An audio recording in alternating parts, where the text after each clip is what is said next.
ஜெயாவோட ஃபோட்டோவை ஃபேக்ஸில் போலீஸ் ஸ்டேஷனுக்கு அனுப்பியிருப்பாங்க. இதை பார்த்ததுமே ஜெயாவை அரெஸ்ட் பண்ண வந்துடுறாங்க. எதுக்காக அரெஸ்ட் பண்ணுறீங்கன்னு தீபக் கேட்குறாரு. ஜெயா கல்யாணம் ஆனது மாப்பிள்ளை வீட்டில் இருந்து பணம் நகை எல்லாத்தையும் திருடிட்டு வந்துட்டா, உங்கள் வீட்டில் இருக்கிறதுனால உன்னையும் சேர்த்து தான் நான் அரெஸ்ட் பண்ணோம் அப்படின்ற மாதிரி மிரட்டுறாரு. தீபக்கோட அம்மா ஜெயாவுடைய ஃபோனையும் உங்கள் ஹேண்ட்பேக்கையும் போலீஸ் கிட்ட கொடுக்குறாங்க. உங்ககிட்ட ஃபோன் இருக்கா, நீ என்கிட்ட சொல்லவே இல்லையே, நீ என்னை ஏமாத்திட்ட, தயவு செஞ்சு இங்கேருந்து போயிடு அப்படின்னு சொல்லி தீபக் சொல்கிறாரு. தீபக் ஒய்ஃப் ஃபுல்குமாரியை காணவில்லை அப்படின்னு ஒரு போஸ்டரை ஜெயா வந்து அவங்க ஃப்ரெண்ட் கிட்ட சொல்லி ரெடி பண்ணியிருப்பாங்க. இந்த போஸ்டரை ஃபுல்குமாரி வேலை செஞ்சுட்டு இருக்கும்போது அவங்க கடையில் பார்க்குறாங்க.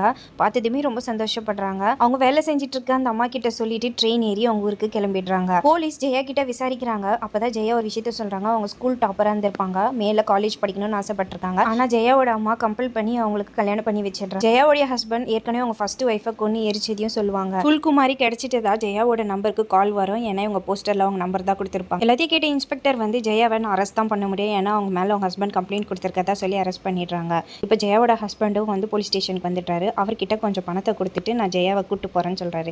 ஜெயாவை பார்த்ததுமே அவங்கள அடிக்கிறாங்க. வீட்டுக்கு அவனை கொண்டு புதைச்சிடுறேன் அப்படின்னு சொல்லி போலீஸ் முன்னாடி மிரட்டுவாரு. உடனே இன்ஸ்பெக்டர் கோவப்பட்டு ஏன் முன்னாடி நீ அடிப்பியா அப்படின்னு சொல்லி திட்டுறாரு. இதுக்கப்புறம் நீ ஜெயா விஷயத்துல தலையிடக்கூடாது, தலையிட்டனா உன் மேலதான் கேஸ் போட்டு அரெஸ்ட் பண்ணுவேன் அப்படின்னு சொல்லி மிரட்டி அங்கிருந்து அனுப்பிடுறாங்க. ஜெயாவோட பணம் நகை எல்லாத்தையும் அவங்க கிட்டே கொடுத்துட்டு போய் நல்லா படின்னு சொல்லி அனுப்பிடுறாரு. ஃபுல்குமாரியும் தீபக்கும் ஒன்னா சேர்ந்துடுறாங்க. ஜெயாவும் அவங்க விருப்பப்பட்ட அக்ரிகல்ச்சர் படிக்கிறதுக்காக ஊரை விட்டு கிளம்பி போறாங்க.